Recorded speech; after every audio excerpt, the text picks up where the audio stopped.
Good morning. Welcome again to Morning Devotions. Thank you for our time together. We are incredibly excited about Never Claim being with us tonight. All three campuses, but of course it's live here at main campus. We'd love to see you come. I know traffic on Friday night is bad, but come early. Come early. That way you can make sure that you get a good seat, because we'll have full houses all this weekend. All this weekend, the Never Claim. Great worship experiences. And for those of you, yes, it's always free. There are no paid concerts. There is no ticket. Well, there's a free ticket, but there are no payments required. We just want to share the gospel with you. Right now, I want you to come back with me to Matthew chapter 19, beginning with verse 4. I want you to learn about how to be cautious with questions. As God blesses your life and you begin to rise into positions of leadership, you're going to find that there are people who want to bring you down, and they try to trap you. And one of the traps that people bring against leadership are questions.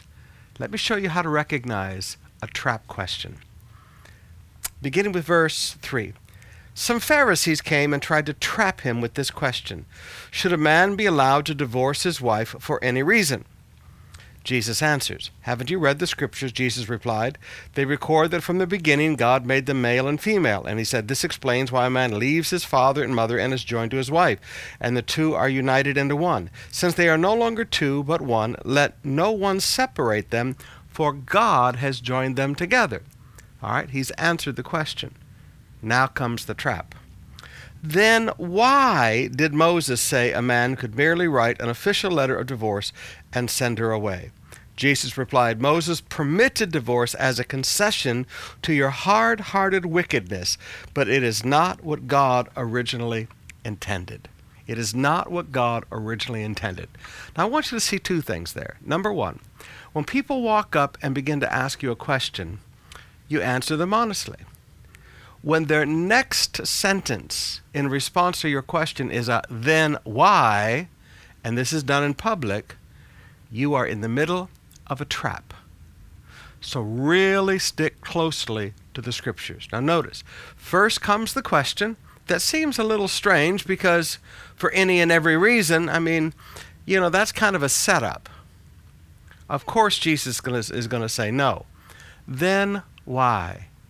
Look for the then whys that are asked of you in public, and you will recognize people who are attempting to trap you and people that you need to be cautious around. But now come back to what Jesus says about divorce. And people don't like it when I teach this, and they say, "Pastor, you just don't understand. You're a pastor. You have a good family." You forget. Sister Bev came up in a family from heaven. I came up in a nightmare family. I come from a busted home. I understand divorce and remarriage from the inside. I understand what it's like to grow up in a family like that. I've been there. I understand it. I understand the long-term effects on my father.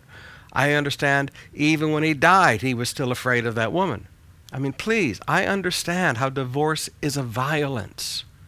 That's what Malachi says. Moses permitted divorce because of your hard-heartedness. When people come to me and they want to talk about divorce today, you'll never hear me sit down and counsel a couple to get a divorce, ever.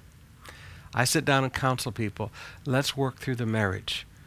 Yes, going through some restoration and going through some rebuilding of relationship is going to be difficult, but I promise you, it's going to be far less painful than the violence that Malachi speaks of as a divorce.